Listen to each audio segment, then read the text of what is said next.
Je me permets cet aparté en début de vidéo pour vous parler de celui qui a beaucoup travaillé sur le traitement audio des rapports de bataille, notamment les bruitages, la gestion de la musique, et dont certaines musiques servent de fond sonore, Savario.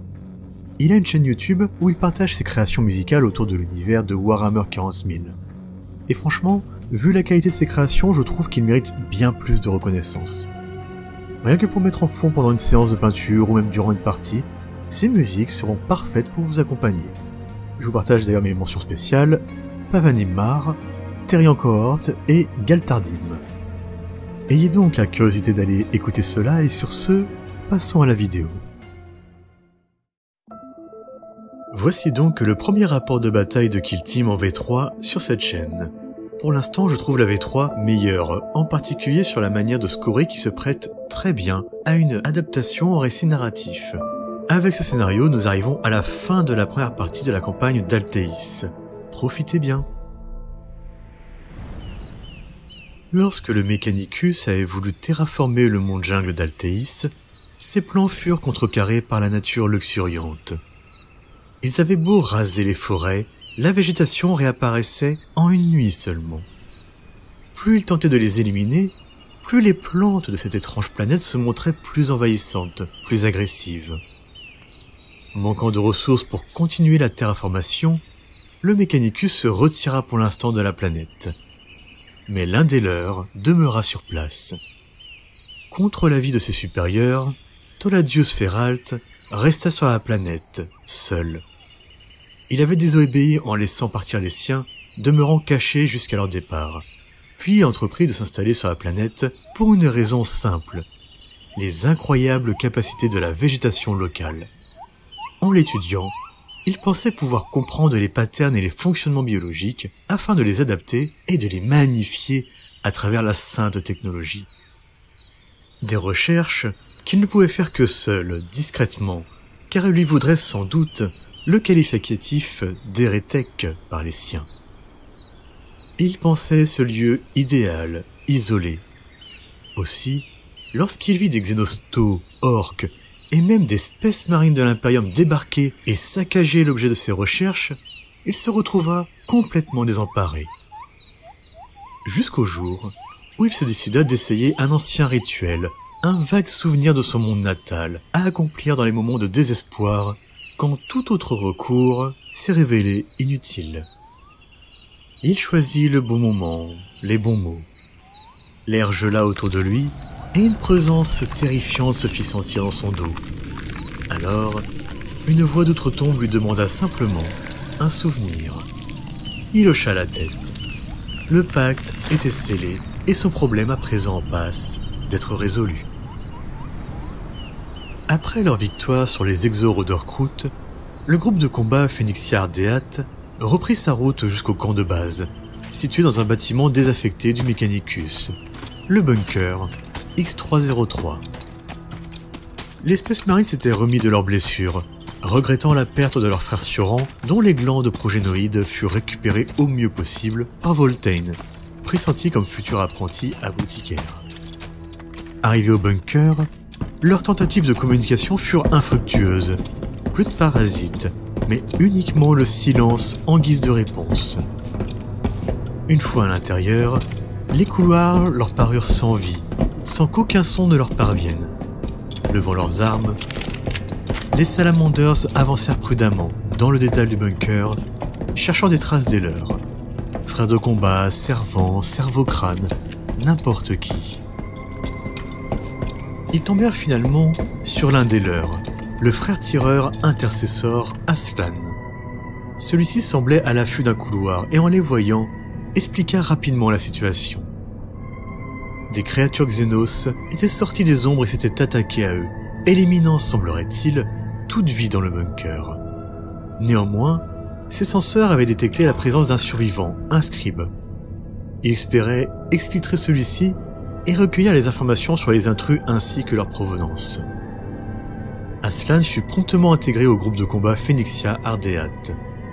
Les Salamanders décidèrent de tout faire pour récupérer le précieux scribe, éliminer le plus de xénos possible et faire en sorte que ces créatures impies n'envahissent pas plus encore cette zone du bunker. Dans le silence des corridors, les ombres s'agitèrent une nouvelle fois, l'air se glaçant, du givre apparaissant çà et là. Puis, ceux qui furent oubliés émergèrent, des mandragores. En plus de leur terreur nocturne surnommée le Pacte oublié, certains prirent des rôles. L'insatiable pour le héros de la chair, le feu mourant pour l'abyssal, celle qui annonce pour le requiem, et 1000 yeux dans le noir pour le tis ténèbres. Les mandragores comptaient bien empêcher l'espèce marine de récupérer le scribe, tout en ne laissant aucun témoin, et en prenant le temps de récupérer quelques trophées sur leur victime. Le cri strident de celle qui annonce retentit dans les couloirs, annonçant le début de la chasse. Cette mission se base sur la mission numéro 6, Extraction, du pack d'OP critique. L'espèce marine et les mandragores peuvent tenter de fouiller l'un des 3 objectifs pour trouver la cachette du scribe.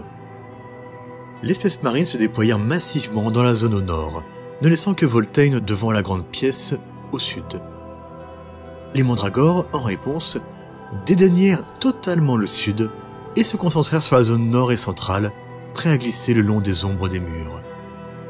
La zone était remplie de couverts légers et lourds, tenant lieu de barricades de fortune pour les 2 camps.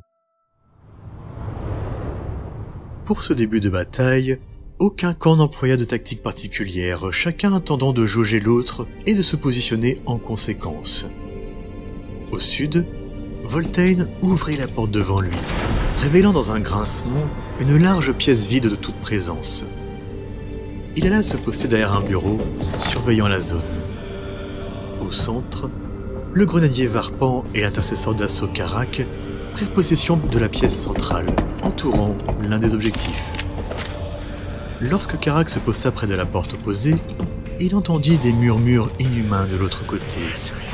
L'ennemi était tout proche.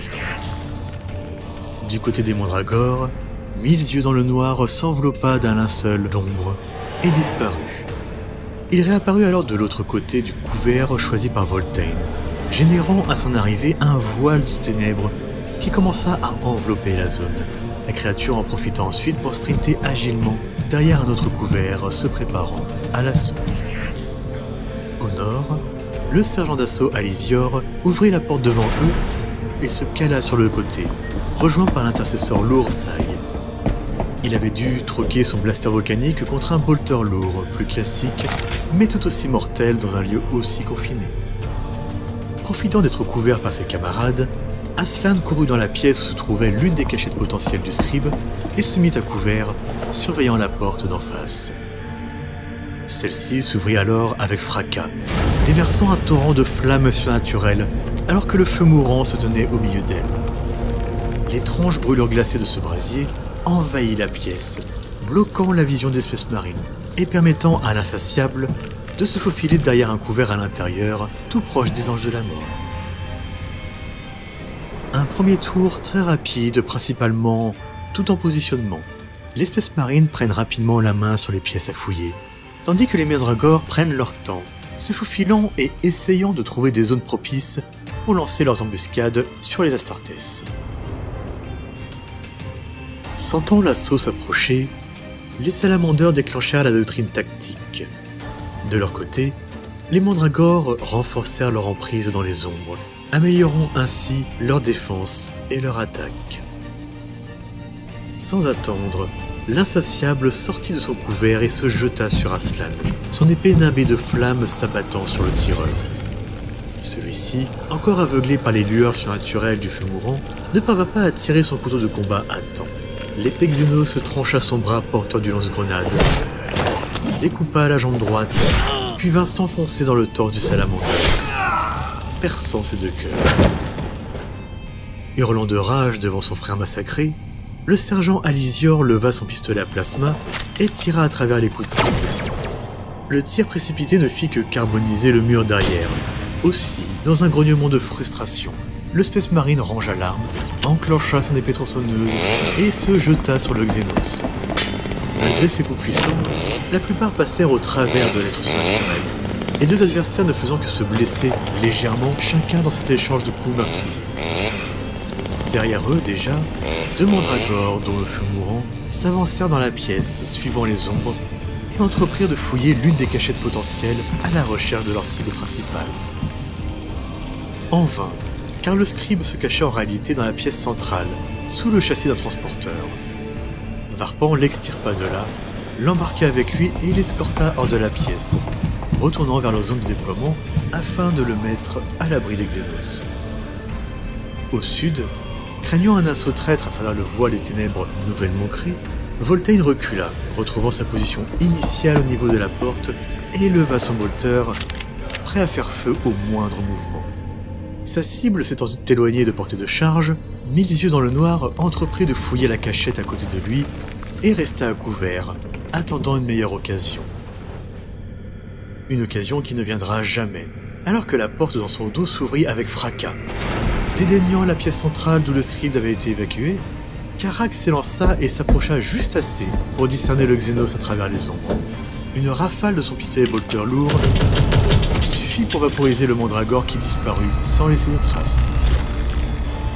Ayant ainsi dédaigné la défense de leur pièce centrale, Karak avait laissé la voie libre aux autres créatures. Dans son dos, celle qui annonce se glissa et hurla d'un cri inhumain, un cri venant lui percer les tympans et lui occasionner une douleur atroce. Profitant de l'ouverture, le pacte oublié et un autre gars Xéno se précipitèrent à la poursuite du grenadier et du scribe, leurs armes levées, les flammes surnaturelles prêtes à s'abattre. Mais une puissante rafale vint projeter le premier mandragore contre le mur, le réduisant en charpie. Laissant son arme refroidir, Sai s'ancra dans cette nouvelle ligne de tir et commença à tourner son regard vers le chef des Xénos, bien décidé à protéger l'extraction du scribe. Au sud, là où s'était trouvé Voltaire un peu plus tôt, les ombres s'animèrent et le gars Xénos laissé en arrière apparut soudainement, se fondant à moitié dans les ombres, son regard vide cherchant sa prochaine cible. Voilà, pour ce tour 2, les mandragores ont lancé leur assaut, forçant les lignes des salamanders et les empêchant de tenir le terrain. Au nord, le lance-grenade d'Aslan gît au sol avec les restes de son propriétaire, tandis que le sergent Alésior reste bloqué au corps à corps avec son meurtrier.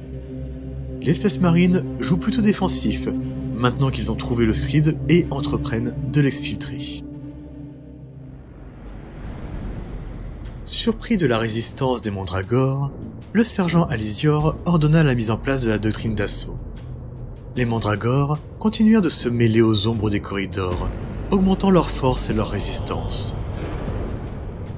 Au sud, le mandragore sorti de sa cachette d'ombre se jeta à l'assaut de Karak. L'intercesseur d'assaut, encore affaibli par le cri de celle qui annonce, eut à peine le temps de porter un coup de son épée tronçonneuse avant que la lame du Xéno ne vienne lui trancher la gorge, mettant fin à sa vie. La créature n'eut que le temps de jeter un regard dans la cachette à fouiller toute proche, lorsqu'une violente rafale de bolt l'atteignit dans le dos, la vaporisant. Depuis sa ligne de tir, Voltaire baissa son arme, puis se détourna pour aller se positionner à l'angle du couloir, cherchant à couvrir l'extraction du scribe. Dans cette mission, Sai épaula de nouveau son bolter lourd et usa de toute sa puissance de feu, lâchant 2 rafales qui eurent raison du pacte oublié, le renvoyant dans les ténèbres. Le salamander se pressa de recharger son arme. Mais trop tard, le cri inhumain de celle qui annonce retentit de nouveau, alors qu'elle et 2 autres mandragores se jetèrent sur lui. L'intercesseur lourd se défendit du mieux que possible, ses poings puissants blessant les maudites créatures, mais celles-ci finirent par le submerger. Au nord, dans le duel opposant le sergent Alésior à l'insatiable, ce dernier fut le plus rapide. Sous les yeux remplis de fureur du sergent, il utilisa l'âme capturée d'Aslan pour se régénérer, avant de se rejeter à l'assaut. Un coup du Space Marine l'atteignit à nouveau, mais fut insuffisant. De 2 revers de sa longue lame, l'insatiable mit à terre le sergent Alésior, demeurant sur son cadavre afin d'y prélever un trophée, confirmation macabre de son meurtre. La voix dégagée, le feu mourant vérifia la cachette dans la pièce, puis retourna devant la pièce centrale en position de tir. Tournant dans le couloir, Varpan continua d'escorter le scribe, espérant trouver un point de repli défendable. Il aperçut au passage les immondes mandragores se déchaîner sur le corps sans vie de son frère Sai, et d'un geste empli de fureur, tua l'une des bêtes d'un tir de pistolet lourd bien placé. Voilà, pour ce tour 3, la situation a complètement basculé du côté des mandragores. Même s'ils ont perdu 3 des leurs, ce fut en échange de 3 Space Marines qui, pour ces derniers, sont des pertes bien plus terribles. À présent en infériorité numérique, alors que les ennemis prennent le temps de récolter des trophées et de les acculer, les Astartes ne peuvent que tenter de faire de leur mieux pour s'en sortir. Voltaire, vu sa position de tir, recommanda la doctrine Devastator. Les mandragores poursuivirent sur la même lancée, se cachant dans les ombres, les ayant tant protégés jusqu'à maintenant. La situation étant désespérée, Voltaire ne pouvait que tenter de lâcher sa vengeance sur les Xénos. Avisant à travers les 2 écoutilles ouvertes le feu mourant au fond, il se plaça en ligne de tir et fit feu. Le double tir, masqué par les 2 écoutilles, ne toucha qu'une fois sa cible, la plupart des touches s'écrasant sur les rebords des corridors. Le feu mourant, en réponse, enveloppa le Space Marine de flammes et y projeta un brasier glacial. Pour autant, l'Astartes resta stoïque, ignorant complètement la douleur des flammes ésotériques. Avisant un autre mandragore sur le point de les intercepter, Varpan l'abattit d'un nouveau tir de pistolet bolter lourd, avant d'emmener le scribe à l'abri d'un nouveau corridor, alors qu'au loin, l'insatiable, visiblement certain de leur succès, prit le temps d'aller récupérer d'autres trophées. Et nous arrivons déjà à la fin de ce 4e tour beaucoup plus court. Malgré le fait que les Salamanders ont conservé le contrôle du scribe, ceux-ci ont pris trop de retard en termes de points, en particulier sur leur mission secondaire qui n'a pu être scorée une seule fois. En termes de mission principale et de nombre de tués, c'est une égalité. Mais avec 4 points de mission secondaire, les mandragores l'emportent 14-10.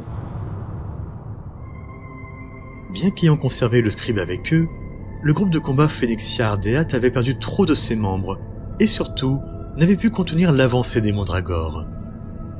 Repliés dans leur zone de déploiement, Varpan et Voltaire tinrent la position, tandis qu'autour d'eux, les ombres s'épaississaient, plongeant le bunker dans l'obscurité.